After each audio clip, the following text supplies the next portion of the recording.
With Venus changing signs, is that going to be good or bad? I like it when Venus, the planet of love, changes signs. It's the lesser benefic. It's going from watery Scorpio into fiery Sagittarius. And I think it's good for fall. I think it fires us up. So I thought I would go through all 12 signs so they could see, because Venus bestows abundance in small quantities because it only stays in a sign for 4 weeks. Right.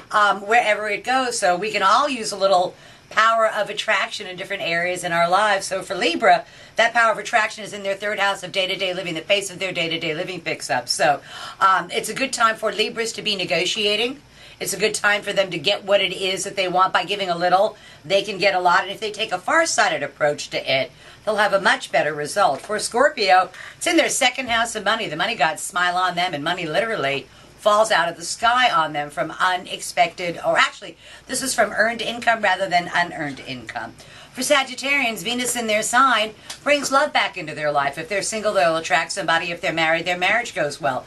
But all kinds of partnerships and intimate one-to-one relationships are favored for Sagittarians with Venus entering that sign. For Capricorns, Venus is in the 12th house, and this is more behind the scenes. This is more give a little more than you get. For Capricorns that are unattached and they meet somebody, make sure that person is actually really available. That's the thing that I worry about with Venus in the 12th house hidden. Makes you go a little crazy. Yeah, it does make you go a little crazy. And, you know, after all, that's the whole definition of forbidden fruit. It's forbidden. For Aquarians, it's in their 11th house of hopes, wishes, goals, and objectives.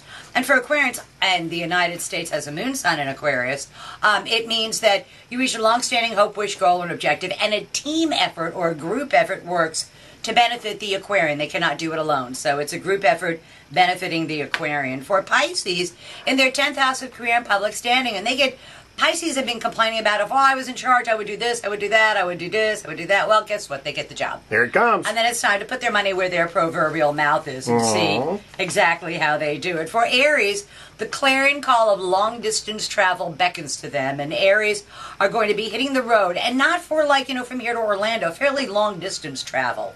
And they need to deal with important matters at a distance, and the very best way to do that is in person. And they can either take someone fun along for the ride or cut one out of the herd after they get there. Gotcha. That's what I'm hoping for. For Tauruses, it is in their 8th house of other people's money flowing their way. And it is time to turn on the money faucet for Tauruses, but not for them, because they are the beneficiary of other people's resources work for them. So I'm thinking time to start writing checks for Christmas, which Pat will hold on to the checks long enough to deposit into the escrow account. But that's right, and then it goes to the folks that need it. Absolutely. Oh, absolutely. For Gemini, it's in their 7th house of partners, and Geminis largely get a break over the next 4 weeks or so, which is also good for the United States because its rising sign is Gemini.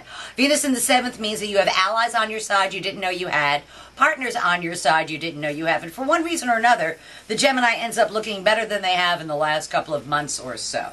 For Cancers, it's in their 6th house of work and responsibility. For Cancers, their work expands. The job that they do expands. Some obstacle that had been in their way gets out of their way and career progression resumes, or something changes at work to make their job, their work day go lots easier for them. And also for Cancers, you get a much better resolution to a health matter than you're afraid of. For Leos, it's in the 5th house. I want to have fun. Yeah. It is about creativity, amusements, pleasures, things that you love. It's allowing your passion out and following it. If you're attached, your marriage goes well. If you're not attached, good time to meet somebody that you can fall in love with. And the idea is you can fall in love with someone or something. But the big picture is to let your energy out and follow your creativity wherever it takes you. So that's good stuff. Good time to be. I like the sound of that. A Leo. And then for Virgo, they need to straighten things out at home. There are problems at home, issues at home that they need to deal with. They want to beautify their home, modify their home, refurbish their home, do something to make their home a better, safer place and a more fun place for them to be. So that's tomorrow's news today for the 12 signs of the zodiac. Sounds like a pretty good move from Venus then. Always a good time for Venus. And we'll see you next week. Next week. Always a pleasure.